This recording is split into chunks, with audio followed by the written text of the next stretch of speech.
ხელოვნება, კულტურა, სპორტი, განათლება, უცნობი და ნაცნობი ისტორიები, საინტერესო ადამიანები ჯვარის ხმაზე. შენი ხმა ისმის აქ, მარიამ შეროზიასთან ერთად.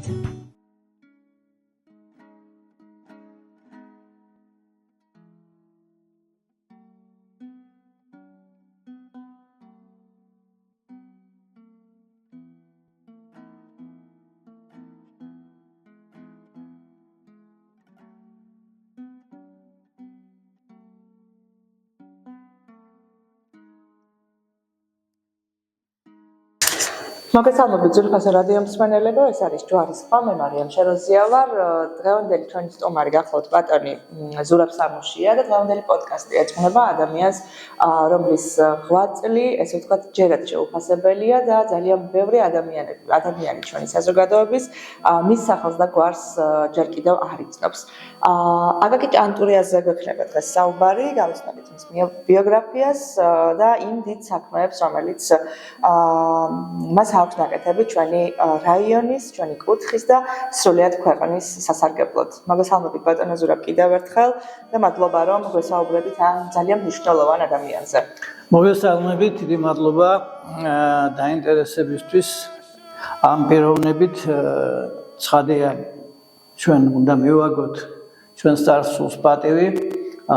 ეს ადამიანები, ვინც ძალიან დიდი როლი ითამაშეს ჩვენი ქვეყნის განვითარებაში, წარსულის შენარჩუნებაში, აუცილებლად უნდა იქნან დაფასებული და ხდება ხოლმე რომ ხშირად თუ არა ყოველ შემთხვევაში ხდება რომ ზუსტად ისეთი ადამიანები არ არიან ბოლომდე დაფასებული, როგორც ბატონი აკაკი ჭანტურია იყო. თუმცა სამეცნიერო წრეებში, რა თქმა უნდა, ბატონი აკაკი ცნობილი ადამიანია, იქ ესე იგი ყველა მიმართულებით, რაც მას ძალიან ბევრი მიმართულებით მუშაობდა ეს ადამიანი და ეს ამ მიმართულებებში ყველგან გამოყენებულია მისი გამოცდილება, მაგრამ ზოგადად ჩვენი კუთხე განსაკუთრებით არის წირი ინფორმაცია, არ აქვს ინფორმაცია და ადამიანებს და ამიტომ ხშირად ხდება ხოლმე, როცა ჩვენ მაგალითად პირადად ვისაუბრები ადამიანებს, ისეთი ადამიანები, რომლებმაც არა მარტო აკაკი ჭანტურია, არამედ ეს ჩვენი ისტორიაც ზედმიწევნით უნდა იცოდნენ, ამ კაცის შესახებ არ აქვს ინფორმაცია და არც კი იციან ვინ არის და რა გააკეთა. ამიტომ კიდევ ერთხელ მადლობას გიხდით, რომ მისი პიროვნებით დაინტერესდით, მისი ბიოგრაფიით, მის მიერ გაკეთებული საქმეებით და მე რა თქმა უნდა შევეცდები დაყრდნობით იმ ლიტერატურაზე, იმ ინფორმაციაზე, რაც ჩემს ხელთ არის, ჩვენს ფორმატში რაც შესაძლებელია, მოგითხროთ ბატონი აკაკი ჭანტურიას შესახებ. ცხადია, ის იმდენად ფართო მასშტაბის მოღვაწე იყო, რომ ჩვენს ფორმატში მხოლოდ ფრაგმენტულად თუ შევეხებით და პოპულარული ენით ალბათ რამდენადაც შემეძლება გადმოგცემთ მისი ღვაწლის შესახებ, განსაკუთრებით იმ დამსახურებისთვის, რაც ჩვენი სამეგრელოს რეგიონის მიმართ მას მიუძღვის. დავიწყოთ მისი ბიოგრაფიით. კი ბატონო, აკაკი ჭანტურია დაიბადა შქვალერში, ანუ ჯვარში. 1891 წლის 12 თებერვალს. მამისი ივანე ჭანტურია ცნობილი ადამიანი იყო, განათლებული, როგორც მისი ბიოგრაფიიდან ჩანს, მისი ძმა იყო მღვდელი, აქვსენტი ჭანტურია და მან აკაკიმ განათლება ჯერ აქ მიიღო ჯვარის 1898 წელს დაარსებულ სამრევლო სკოლაში, შემდეგ სენაკის სასულიერო სასწავლებელში სწავლობდა და ამის მერე უკვე ის იწყებს, როგორც ეთყობა, ოცნებას და გეგმები აქვს, რომ წავიდეს ევროპაში, მიიღოს განათლება და ამ მიზნით ის მუშაობას იწყებს ბათუმის როტშილდის ქარხანაში, საკანცელერიო საქმეებში. ზუსტად არ არის ის ცნობილი რას აკეთებდა, მაგრამ ყოველ შემთხვევაში იქ მუშაობდა. იქ გაიცნო ინგლისელი პიროვნება, რომელმაც მას მისცა სარეკომენდაციო წერილი და 1904 წელს უკვე აკაკი მიდის ინგლისში. მანამდე მან რაღაც დონეზე შეისწავლა ინგლისური ენა აქ და იქ ესე იგი მოეწყო ერთ-ერთ ოჯახში ბავშვების მომვლელად, როგორც ახლა ოპერს რო ეძახიან და ჩვენები მიდიან ევროპაში ისე და პარალელურად დაიწყო სწავლა სხვადასხვა მიმართულებით. ახლა აქ ჩემს წინ არის ორი კრებული, ერთი არის პატარა კრებული, ეს არის აკაკი ჭანტურიას იუბილე ქალაქ ჯვარში 25-26 აგვისტოს 2006 წლისა, 125 წლის იუბილე იყო.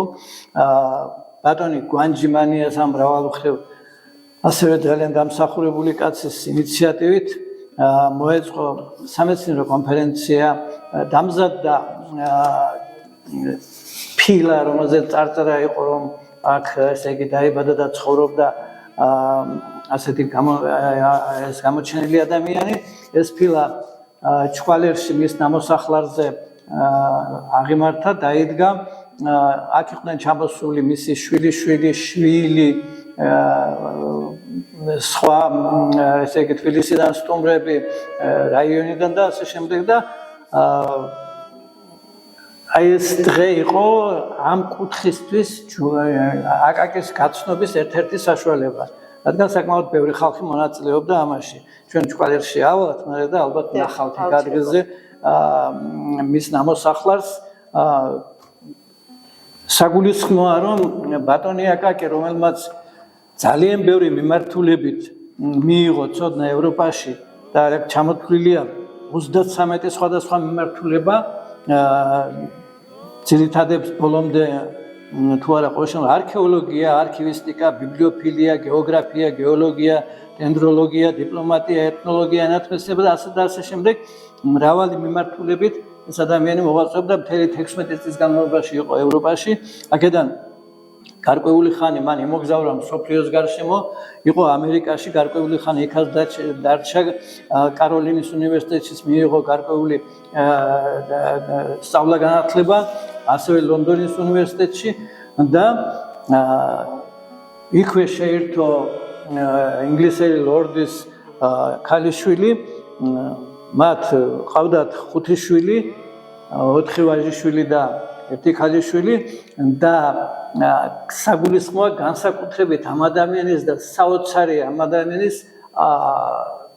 პატრიოტიზმი, იმიტომ რომ მას შეეძლო იქ ძალიან მშვენივრად ეცხოვრა, გაიგრძელებინა ცხოვრება, მაგრამ 1920 წელს იცით ჩამოვიდა, რომ ეს ყველაფერი, რაც მან დააგროვა თავისი ცოდნა, გამოცდილება და სხვათა შორის ძალიან მდიდარი ბიბლიოთეკა მოეხმარა თავისი კუთხისთვის.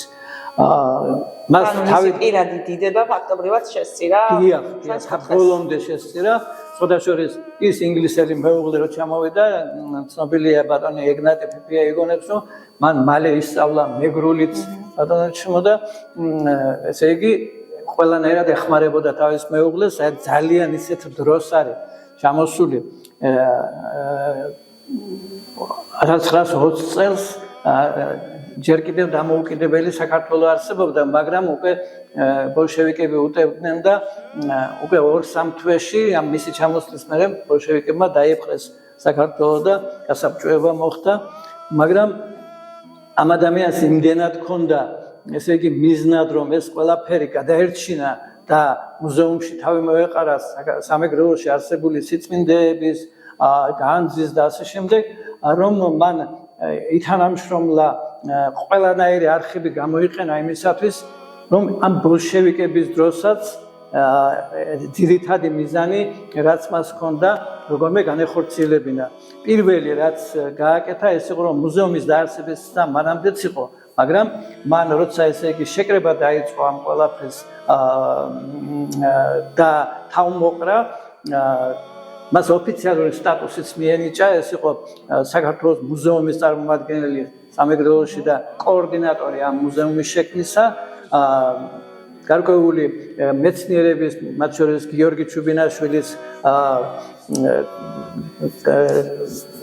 მხარდაჭერით სარგებლობდა და უწევდნენ მას დახმარებას თბილისიდან მეცნიერები, რომელთაც იცოდნენ ბოლშევიკები იყვნენ მოსული და დაწესებაზე კი იყვნენ, მაგრამ მათ იცოდნენ აქ არსებული კულტურული მემკვიდრეობის ფასი და ამიტომ ცდილობდნენ რა თქმა უნდა გადარჩენას და აკაკი იყო ეს ადამიანი, ვინც სამეგრელოში, განსაკუთრებით სამეგრელოში ამას ესე იგი როგორც ითქვენ თავი დაადგა.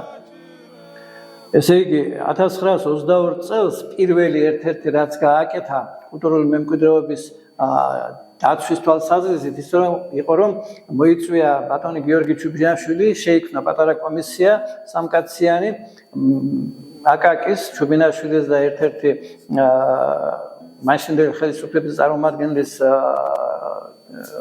ესე იგი შემადგენლობით და დადგინდა პირველი უპირველესი ტაძრები და ის ობიექტები, რომლებიც აუცილებლად დარჩენილი იყო და ხელშეუხებელი დარჩენილი იყო ისტორიისთვის. ასეთი იყო 10 მათ შეარჩიეს, მათ შორის იყო ჯვარდენის წმინდა გიორგის ეკლესია, ჭრიგეს ეკლესია, წალენჯიხის მაცხოვრის ეკლესია, რა თქმა უნდა, შემდეგ კომისიამ ვერ მოასწრო გარკვეული ხანი რაღაც ერთი კვირა მუშაობდნენ და დაევალა მას რომ დაემატებინა და კიდევ 22 ეკლესია დაემატა, მათ შორის ლეშამგეს ეკლესიაც, დექარდეს ეკლესია, დექარდესი იყო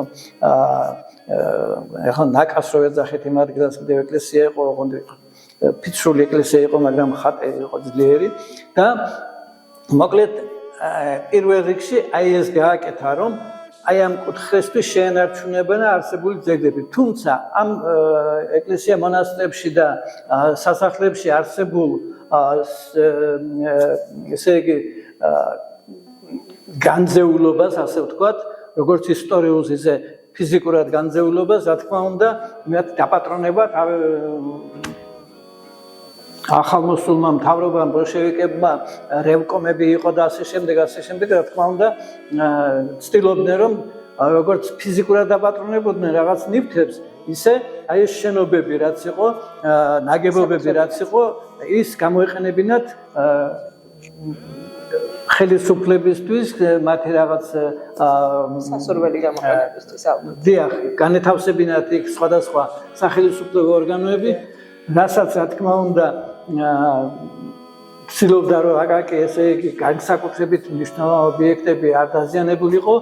რაც შეეხება მუზეუმს, მუზეუმის დაარსება, რა თქმა უნდა, ამ რეგიონში იყო დადიანების სასახლეში ზუგდიდში განსაზღვრული, თუმცა იქ მარტო ერთი ოთახი გამოუყვეს, დანარჩენი რევკომმა დაიკავა და მთელი ეპოპეა იყო წლების განმავლობაში, ესე იგი, როგორმე რომ ეს მუზეუმი იქ განთავსებულიყო. ერთ პერიოდში მოხდა ისე რომ აი იმის გამო რომ მან ოთახებით გალუქა დაიჭირეს და 2 დღე აყურებდეს ციხეში და წარუდგინეს 1000 ბრალდებები, თუმცა ისევ დაეხმარნენ თბილისიდან როგორც თავიანთ წარმომადგენელს და ამავე დროს როგორც ესე იგი მზრუნველ კაცს და მან მოახერხა რომ ურმებით ეზიდებოდა გორდიდან, სალხინოდან, სხვადასხვა ადგილებიდან, ჭყადუაშიდან, მეურატების სასახლიდან იმას რაც დარჩა და რასაც მიასწრო, ეს ყველაფერი რა თქმა უნდა აღირიცხებოდა, რაც ნახა და რაც ესე იგი გადმოიტანეს მუზეუმში, აღირიცხებოდა, ილუქებოდა და ასე შემდეგ. ასე რომ მან დაახლოებით 15 წლის მანძილზე 1930-იანი წლების შუა წლებამდე თვითონ ხელმძღვანელობდა ამას ყველაფერს და გაიარა ძალიან რთული გზა ამ ყველაფრის თავმოსაყრელად. თუმცა, რა თქმა უნდა, გავიდა დრო და გამოუჩნდნენ მას მოწინააღმდეგეები, პირველი და უმთავრესი რასაც ეძებდნენ ის იყო რომ მუზეუმში ის ათავსებდა ნივთებს, რომელიც იყო მეფეების, თავადების და ასე შემდეგ საკუთრება და რომ შრომელი მასებისთვის ამას არ ქონდა არავითარი მნიშვნელობა და იქ არ იყო ესე იგი სოციალიზმის ისტორია უკვე რახან უკვე წლები გავიდა და სოციალიზმის დამყარების და კომუნისტების მმართველობის დროს ესე იგი რაღაც შექმნილი სიახლეების გამოფენა არ იყო და ამას უყენებდნენ ბრალდებად. საბოლოოდ მოხდა ისე რომ ნელ-ნელა ადამიანი ჩამოაშორეს, ეს ადამიანი ჩამოაშორეს ამ საქმიანობას, კიდევ კარგი ფიზიკურად გადარჩა და ესე იგი რეპრესირებული არ იყო, მაგრამ მისთვის რეპრესიაზე და ალბათ ფიზიკურად განადგურებაზე უფრო უარესი იყო, რომ ის ვერ იყო, არ იყო იმ სივრცეში და იმ საქმეს არ აკეთებდა, რასაც შესწირა მთელი თავისი, როგორც თავიდან აღვნიშნეთ, პირადი კეთილდღეობა. და თავისი ცხოვრების ბოლო წლები, სადღაც 1959 წლამდე სანამ გარდაიცვალა, ის ფაქტიურად ამ საქმეს ჩამოშორებული იყო. მუზეუმის შექმნასთან ერთად და ამ სიწმინდეების თავმოყრასთან ერთად აკაკის ძალიან დიდი წვლილი მიუძღვის არქეოლოგიის განვითარებაში. ფაქტიურად ამ რეგიონში ეს ანაკლიას და იქით მხარეს დიხაკუძუბები, ანუ ყორღანები, ასეთი ადგილებია, რომლის კვლევა მან დაიწყო და გააკეთა და სახელმძღვანელო და დღესაც ჩვენს მეცნიერებას, არქეოლოგიურ მეცნიერებას მისი მონაპოვარი. ეთნოლოგია, კარტოგრაფია, აგერ ჩვენს უკან არის ჯვარის რუკა, ასეთივე რუკა შექმნილი აქვს მას ზუგდიდის მასშტაბით. ეს რუკა არის 1921 წლიდან ზუსტი თარიღი არ არის, მაგრამ ყოველ შემთხვევაში ამ 20-იან წლებში არის შექმნილი და ფასდაუდებელი საკანტურია ჩვენთვის, რადგან აქ ძალიან დეტალურად არის აღნუსხული ჯვარის შემოგარენში, ჯვარში, ჭანისხლიდან, ჭანისწყალსა და ენგურშუა არეალში არსებული კულტურული მემკვიდრეობის ძეგლები, ციხესიმაგრეები, ნაეკლესიარები, ტოპონიმიკა არის 215-ზე მეტი ტოპონიმი არის ამ რუკაზე აღნიშნული. ეს ყველაფერი მისი ხელით არის გაკეთებული და ყოველი ნაბიჯი, ყოველი მეტრი არის გამოკვლეული მის მიერ. წოთაშორის აქ არის არა მარტო დაუშვათ არსებული იმ დროს არსებული ძეგლების აღწერა, არამედ არის გადმოცემითაც რაც იყო. მათ შორის ნეოლითის და პალეოლითის ხანის გამოქვაბულებში რაღაც ნაპოვნი რო არის ესტემთებიც ყველაფერი აღნოსხული ხონდა და მათ შორის აღმოჩენა ხო უცნობი ადგილების. დიახ. ესე იგი, არა მარტო დიახ, სწორად აღნიშნეთ, არა მარტო ესე იგი დაფიქსირება, არამედ ძიება და ახალი იმების აღმოჩენა. სხვათა შორის მან ძალიან მდიდარი ბიბლიოთეკა ჩამოიტანა, ხელსაწყოები, არქეოლოგიური და ასე შემდეგ და შქვალერში თავის სახლში მოაწყო ესე იგი ბიბლიოთეკა ამ უმდიდრესი ესე იგი წიგნებიდან, უბრალოდ მნიშვნელოვანი წიგნებიდან და სხვათა შორის დაიწვა ეს მალე და ну ეხლა ყოველ შემთხვევაში მოარული ხმები იყო რომ დაიწვა თუ ეს იყო რაღაც შეგრძნებული და მიმართული ვიღაცას რაღაც არ მოეწონა და ასე შემდეგ.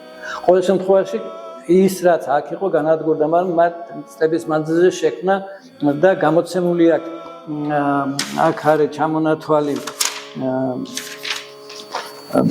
ეხლა ესე იგი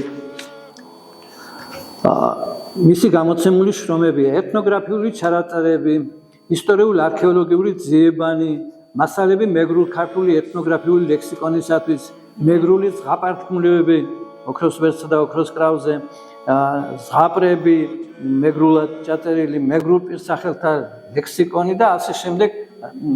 საკმაოდ დიდი ბიბლიოგრაფიული მასალა დატოვა მან თავისი მოღვაწეობის მერე მას აქ არის ამ წიგნში მოცემული ამაზეც ალბათ კიდევ ცოტა უნდა აუცილებლად უნდა აღვნიშნოთ ღიურების სახით.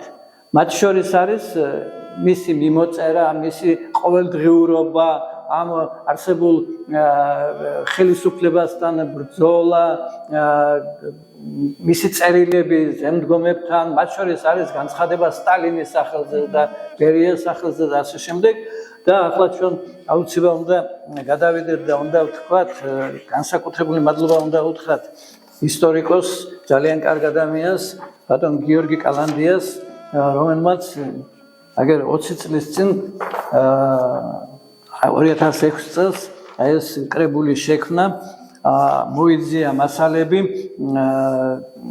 ძალიან ბევრი ადამიანი დაეხმარა შესავალში ბატონი გიორგი წერს იმათ შესახებ, ვინც დაეხმარა და მათ შორის არის ჩვენი ბატონი გვანჯიმანია, რომელმაც ძალიან ბევრი რამ თვითონ მოძიებული მასალები გადასცა გიორგის და აქ არის არიანი ჭანტურია, ერთ-ერთი ყველაზე ცლად წარმომდგენი მასალებისა, ეს არის მისი შვილი, აკაკის შვილი, რომელიც იყო უნივერსიტეტის პროფესორი. როგორც აკაკი, ესე ეს ადამიანიც ძალიან თავმდაბალი ყოფილა. აქ არის პატარა პასაჟი, რომ გიორგი წერს, რომ როცა ვთხოვეო, რომ დიქტოფონით ჩამეწერაო მისი ინტერვიუ, არავითარ შემთხვევაში აგერ არის მასალები და მე ვინავარო, ამაჩემის ყველაფერი არსებობსო და თუ წიგნს წერთო, ამ წიგნიდან ესე იგი ხელმძღვანელეთო. პლატონმა გიორგიმ აგერ 4 გვერდიანი ფასდაუდებელი ნაშრომი შექმნა. უკვე ბიბლიოგრაფიული იშვიათობად არის ცეული, ქვია ამას გაძარცვული საგანძური. გაძარცვული საგანძური ქვია, იმიტომ რომ ის რაც 10,000-ობით ნივთი თავმოყრილია სიწმინდეები მუზეუმებში, არა მარტო ზუგდიდში, რა თქმა უნდა, ცენტრალურ თბილისის მუზეუმებში, არავინ იცის რამდენი იყო წაღებული, რამდენი იყო ესე იგი განადგურებული იმ რამდენიმე წელიწადში განსაკუთრებით 20-იანი წლების დასაწყისში, როცა ბოლშევიკები მოვიდნენ. მე აქ პატარ-პატარა ისინი მონიშნები გავაკეთე, განსაკუთრებულად რაც აქ არის ესე იგი მითითებული, უბრალოდ აღნიშნული, პირველ რიგში ის რომ აკაკი ამ ნაშრომამდე ფაქტიურად ქართულ საზოგადოებისათვის საერთოდ უცნობი იყო. მარტო სამეცნიერო საზოგადოებაში. აი ეს თქვენი პირადი აზრი როგორია ბატონო ზურაბ ამ საკითხთან მიმართებაში? რატომ არ იყო აკაკიც ჭანტურია ცნობილი? ჩვენ ვიცით ხო იგივე ექვთიმეს მაგალითზე რომ მსგავსი ასე ვთქვათ საქმეებით ადამიანები არიან ცნობილი, ვინმეც დღემდე შეუნახეს ჩვენს ქვეყანას ეს სიწმინდეები. რა იყო მიზეზი იმის რომ აკაკი ჭანტურიას არათუ არ იცნობდნენ, დღესაც წერია ბევრმა არ იცის მის შესახებ. და ესე იგი უკვე ახსენე მარიამ შენ ესე იგი ექვთიმე თაყაიშვილი და უნდა ვთქვა რომ ექვთიმე თაყაიშვილი სანამ არ დათფა ურთიერთობა და მან ესე იგი მის მიერ შენახული ქართული განძი ევროპაში შენახული ქართული განძი არ დაბრუნდა საქართველოში მის შესახებაც არაფერი იცოდნენ უფრო მეტად უფრო იცოდნენ რომ ექვთიმე და ვინც წავიდა მენშევიკები იმ დროს საქართველოდან ბოლშევიკების შემოსვლისწოდ მათ გაძარცვეს საქართველო. აი ასეთნაირად იყო მიწოდებული საზოგადოებისათვის ტაბუდადებული თემა იყო და იგივე ექვთიმეს ღვაწლი გამოჩნდა მას შემდეგ, როცა საქართველოს მაშინდელმა და აშენდელი საბჭოთა კავშირის ხელისუფლებამ ეს რა თქმა უნდა იყო ყოველ შემთხვევაში ასეა ცნობილი რომ სტალინის პირადი დამსახურებაც მისი ინტერესი ამის შემდეგ გახდა ცნობილი და მეორეც არის ექვთიმე თაყაიშვილმა ზოგადად ქართული განძი შემოინახა და აქვე იყო ერთი შეიძლება გავითვალისწინოთ რომ მან ეს უცხოეთში დაიცვა თვითონ ცხოვრობდა ძალიან ხელმოკლედ და ერთი ნივთიც კი არ გაუყიდია და ძირითადი მაინც ამ კაცის დამსახურების ერთ-ერთი მთავარი ესე გამსაზღვრელი არის რომ მისი დამოკიდებულება ამ სიწმინდეების მიმართ და კიდევ ერთხელ ვაფიქსირებ რომ ისიც მერე გახდა ცნობილი.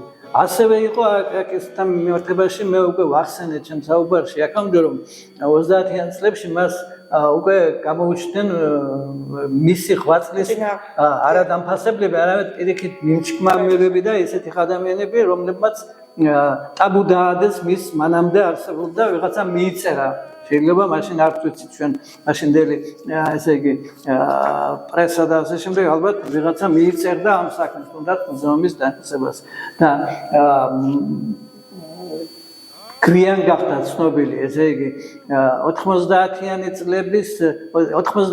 წლების დასაწყისამდე ეროვნულ მოძრაობამდე მით უმეტესად ლოკალური პიროვნება ყველა შემთხვევაში მაინც სამეგრელოს და ამ კუთხისთვის არის და შესაბამისად 90-იანი წლების მერე გახდა შესაძლებელი მის ღვაწლზე ლაპარაკა, თუმცა 90-იანი წლების ქაოსის დროს აკაკისთვის არავის ეცალა და 2000-იანი წლებიდან უკვე დაიწყო ეს მოქმედებები, მათ შორის გამოცემა ამ წიგნის 2006 წელს, ასევე ბატონი გვანჯის ძალიან დიდი მონდომება და ესე იგი შრომა მისი ღვაწლის წარმოსაჩენად და ამის მერე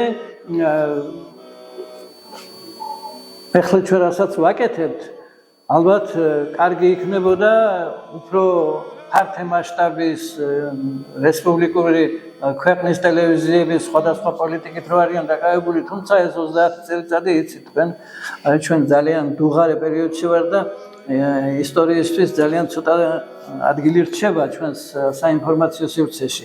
ძირითადად მე მგონი ამიტომ არის.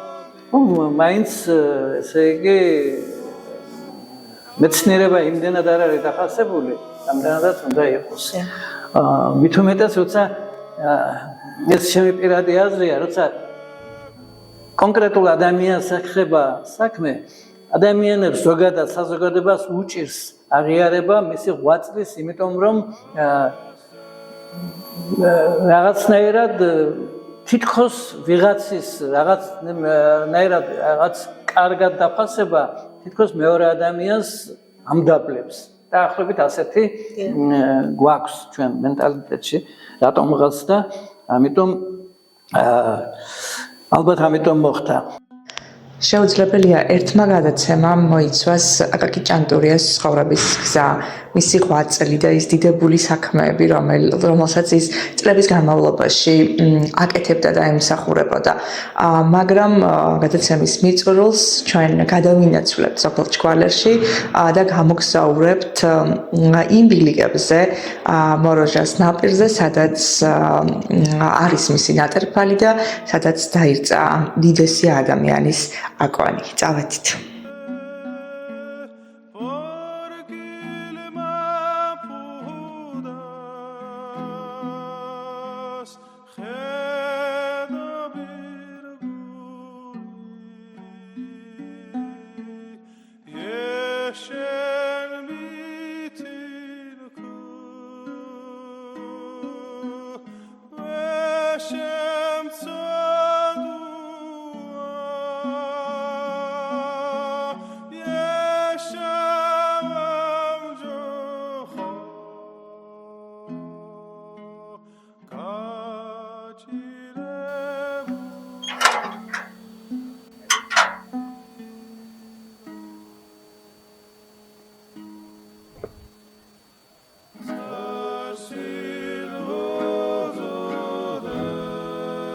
ახლა ვაგრძელებ საუბარს ბატონი აკაკი ჭანტურიას შესახებ, ვიმყოფებით ჩქვალერში, სოფლის ცენტრში, ვიმყოფებით იმ ეზოკარში, რომელიც ერთდროს ეკუთვნოდა მამამის ივანე ჭანტურიას.